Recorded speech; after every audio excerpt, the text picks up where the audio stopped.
Hello and welcome to another question hour. Right, let's begin. Our first question. Why is everyone in the UK named Nigel? Let's start with Nigel Coxwagel and Nigel Wagonworth. What?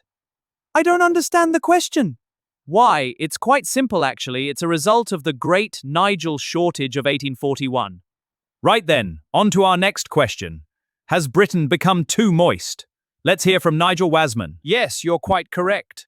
My trousers haven't been properly dry since the Thatcher era, and even then there was always an unfortunate dewy texture about the whole affair. Wonderful, what a dynamic conversation. Okay, then our next question. At what age should Brits first become deeply disappointed? Let's go with Twinkle. Traditionally, I'd say around 6. Personally, it were 4, but I've always been a bit of an early achiever. A very exciting retort, Nigel Wasman. I were 4 when I first sighed heavily while looking out a rain-covered window. Me mum said, "That's it now, he's one of us." Very insightful, Nigel. Now let's hear from our studio audience. Yes, the woman in front, please. Evening. My son smiled briefly during a bank holiday and naturally we're quite concerned. Is this something the council should be informed about?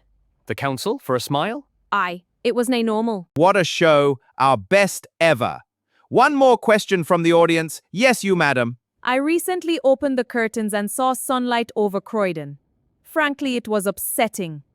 Has the Weather Office issued an apology? Final question this evening. After 14 governments, 3 economic collapses, and the psychological trauma of self-checkout machines shouting unexpected item in bagging area, has Britain finally reached emotional rock bottom, or are we calling that Q3 now? Let's go with Nigel.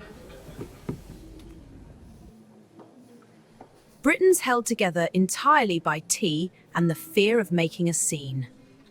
Well, that's all we've time for tonight. The country remains damp, emotionally unavailable, and somehow still charging £14 for a sandwich at Heathrow. Stiff upper lip! I'm Nigel Pippins. See you next week on Question Hour.